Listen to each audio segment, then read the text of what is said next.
Hello everyone. In this video, I'm going to go through a game that I played 2 nights ago against a player who's about 300 rating points below me in the FIDE rating scale. I'm playing black in this game. My opponent is well known to employ the London system as his favorite opening. So the game started with d4. I played d6, hoping to transpose it into either the Perk defense or the King's Indian defense. Now bishop f4. G6, knight c3. So this starts to look like the Jababa London. I wanted to delay the knight f6 move. Bishop g7, e4, and now we have transposed into the modern defense. During the time of the game, I was not aware that it is actually modern defense, one of the variations. This could be reached via the moves e4, g6, which is the modern defense, d4, bishop g7, knight c3, d6, and bishop f4. Knight d7, queen d2, e5. Modern defense is a hyper-modern opening where black does not occupy the center with a pawn but allows white to set up a very strong pawn center with the hope of attacking it with pawns and weaken the pawn center and ultimately destroy it. It is not without its risks because white already has a pawn center and space thanks to the pawns, and that white could use to launch an attack. Here I played e5, which may not probably be the best move. Here the main move in the opening is c6, taking control of the d5 square, preventing a possible knight d5, and also support the queenside pawn expansion through b5, and after a6, bishop b7, c5, where black could attack with pawns on the queen side as well as find a good place for the bishop on b7. The main line goes as knight f3, e5, d takes e5, d takes e5, bishop g5, knight gf6, which is which looks equal. Another option for me here for black is to play c5. During the game, I actually considered this move, forcing it to some sort of Sicilian-like structure, but gave it up because the calculation I did during the game was not very clear to me. So I calculated this variation: d takes c5, knight takes c5, castle, bishop e6.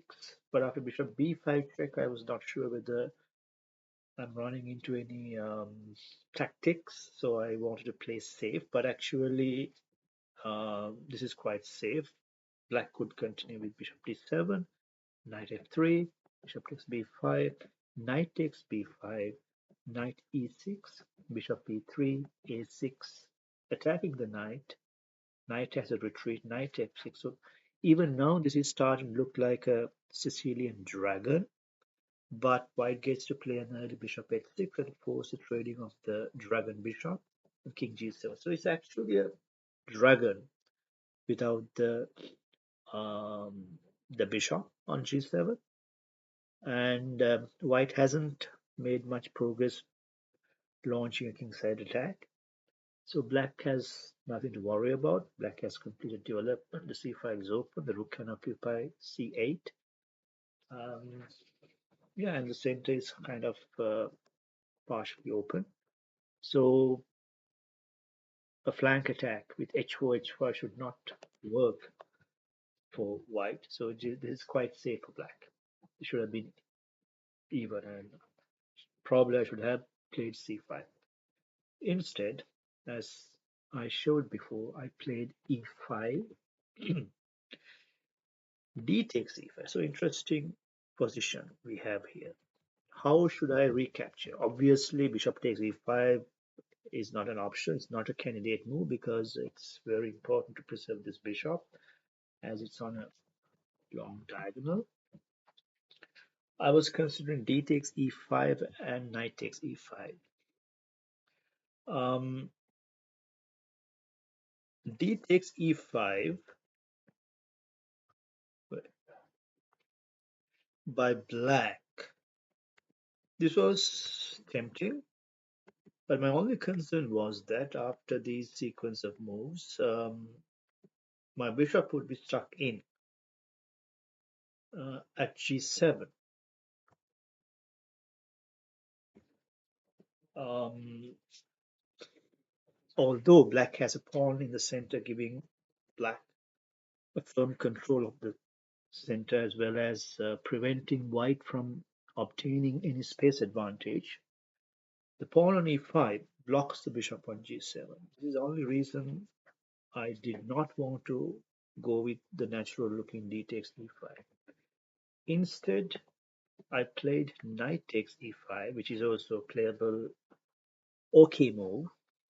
The main idea was that it doesn't block the bishop's diagonal. I have active knight on e5, which could either I g4 or even c4 after a possible bishop to e6. The only downside to this is that now I don't have a pawn in the center and white has more space, and the knight may not be permanently sustainable on e5 because white could at some point play pawn to f4 and chase it away. But at least temporarily, I thought this gives me better activity for my pieces. f3, bishop e6, castle, queen d7, king b1, castle, bishop g5, f6, bishop e3, a6. When sides castle, queen side, often they move the king to b1 or b8, as the king on c1 or c8 seems a little bit vulnerable, too close to the center. So it's only natural that I should consider moving the king to b8 to protect the attack pawn on a7. So in fact, I briefly considered king b8 and almost made that move. But at the last minute, I rejected this due to a certain tactic that I saw. King b8, knight b5, a6, queen a5. If I take the knight, now there is a mate in two. So it didn't look good because the queen on a5 eyeing c7.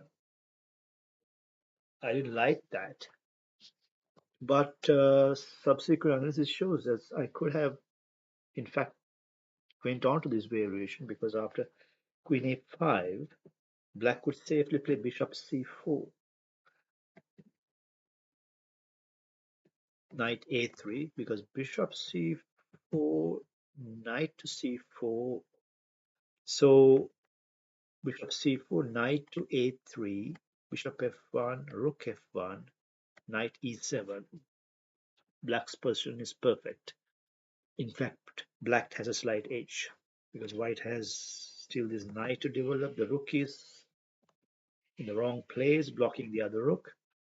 Knight on a3 doesn't look well placed.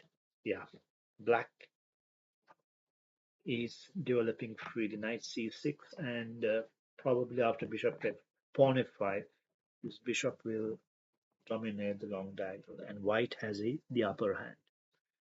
So because of that faulty calculation, I didn't play king b8, but played a6, which is also a playable move, h4. So with h4, white gained some space in the king side as well as threaten h5. So here I made my first mistake, first really crucial mistake in the game. I played knight e7, which according to computers, it's quite playable. And in fact, Stockfish says this is the second best move, almost as good as the move it recommends. I think the recommended move is f5. But in the context of this game, I think knight e7 is my biggest mistake because I'm playing someone who's 300 rating points below me. I should play for a win. My biggest chance of getting a point out of this game is the bishops that are pointing towards the enemy king. And it's just a matter of opening up the long diagonal for the bishop, and then I can generate some threats against the opponent's king, which moves like knight c4 and possible even a even a pawn storm, or even opening up the lines with d5 or knight e7, c6, a5. Yeah, there are enough possibilities. But everything depends on preserving this bishop on g7. Knight e7 allows bishop h6. After this, the trading of the g7 bishop is inevitable, and with the absence of the g7, the dark squared bishop, it's highly unlikely that black could launch a winning attack or even come up with some winning ideas in the middle game. He immediately grabbed this opportunity to simplify the position.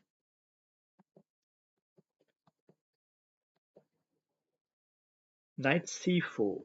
I think this is a mistake because after bishop takes c4, bishop takes c4, my idea was that, yeah, I at least have a bishop for a knight and that should give me some advantage. But bishop on d c4 looks a bit odd, stranded there, hanging without any protection. It doesn't seem the right place for the bishop. Knight f4, and now the two knights are aiming at d5. Rook at g8, knight d5. Knight is very strong on d5, as well as now my bishop's path to safety is also blocked. Um, Nothing better than giving up the bishop for the strong knight. Knight takes d5, and even then, one knight got replaced by another knight. So this knight is still quite strong. So I decided to eliminate that knight as well. Knight e7, queen c3, knight takes d5, rook takes d5. So the game is getting simplified pretty fast. Rook e5, rook hd1, queen e7, rook takes e5. So this kind of makes it a bit easier for me, but I thought white had a slight edge here. Rook takes e5 is not forced. Rook takes e5. Yeah. Now the pawn on h4 is attacked. It has to be defended. Now white is passively defending the pawn, but it's very hard to force a win here. White offered a draw. I could have played on and on, grinding this position, but I only had 17 minutes on the clock while my opponent was more than 30 minutes ahead on time. So I accepted the draw. So the main lesson from this game is that if you're playing a lower rated player, keep your options open. I mean, don't try to simplify too much. Keep the pieces on the board. Of course, trading for a better position or a better end game is always the right thing to do, but don't just allow piece trades um, without gaining anything in return. So that is one of the main lessons from this game.